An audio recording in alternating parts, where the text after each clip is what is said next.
रही है, पर कभी कभी अचानक रुक जाए या धीरे धीरे चलने लगे तो हम क्या कहते हैं, मैकेनिकल पार्ट। उसी तरह हमारा भी जो शरीर है वो एक जैविक मशीन की तरह कार्य करता है, तो उसमें भी कभी चलते चलते कभी अवरुद्धता तो आएगी, तो रुकावट तो आएगी। तो हम क्या कहते हैं कि वो अवरुद्धता किसके कारण आ रही है, हमारी प्राण शक्ति में अवरुद्धता के कारण। तो कैसे हमें उसको मर्म चिकित्सा के से ठीक करना है, उसी के बारे में हमने एक छोटा सा शिविर लगाया। और ये एक ऐसी चिकित्सा विधि है जिसमें क्या है कि बिना मेडिसिन के आप अपने शरीर को तुरंत कैसे लाभ प्राप्त करा सकते हैं, उसके बारे में छोटा सा यहाँ शिविर में बताया। अब मर्म क्या है कि हमारे शरीर में कुछ बिंदु होते हैं, हिडन बिंदु, जिसे कहते हैं गुप्त स्थान, ठीक है, वहां पर ये प्राण बिंदु रहते हैं। जैसे हमारे हाथ में ये स्थान है, ये स्थान है, ये मर्म बिंदु है, ये स्थान कोहनी के पास है, ये मर्म बिंदु है। जो हमारे संधि स्थान है वो हमारे समस्त मर्म बिंदु में रहते हैं।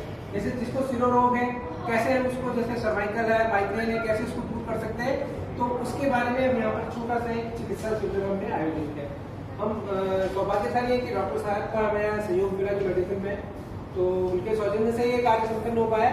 पहले कई बार मैंने यहाँ अनिल जी के साथ भी लगाया था कैंप, तो उसमें भी मर्म चिकित्सा का रहा। तो इसमें कई प्रकार की व्याधियां जैसे बैक पेन है, सर्वाइकल है, आपका फ्रोजन शोल्डर है, डायबिटीज है, पेट की बीमारियां हैं और नेत्रों के रोग हैं, कैसे हम उसको मर्म के माध्यम से ठीक कर सकते हैं, वो एक छोटा सा प्रयास है। तो कैसे ये कार्य करता है, तो ये तो क्या है कि जो हमारी प्राण शक्ति है कि प्राण शक्ति में अवरुद्धता होगी, और हम क्या करते हैं उस प्राण शक्ति को महाप्राण से मिला देते हैं, ठीक है। तो ये अप्लायंसेस सारे चल रहे हैं, तो इसको पीछे से एक सपोर्टिव करंट कौन सा आ रहा है, ठीक है। अगर हमारा ये ट्यूबलाइट खराब है तो उसका मतलब तो नहीं कि हमारे जो पीछे से पावर आ रही है वो खराब है, हम केवल इसको क्या करते हैं, रिपेयर करते हैं और उसको मेन करंट से जोड़ते हैं। उसी प्रकार से क्या है, हमारा प्राण भी, ये जो हमारा आयुर्वेद के हिसाब से जो शरीर का विभाजन किया गया है वो षडंग शरीर है, मीन 6 हाथ, सॉरी 2 हाथ 2 पैर, 1 धड़ और 1 सिर, ये 6 अंगों में बैठा है। तो प्राण कहाँ रहता है, ये धड़ वाले एरिया में रहता है, ट्रंक वाले एरिया में रहता है। हाथ और पैर में कहते हैं सब प्राण, प्राण, ठीक है।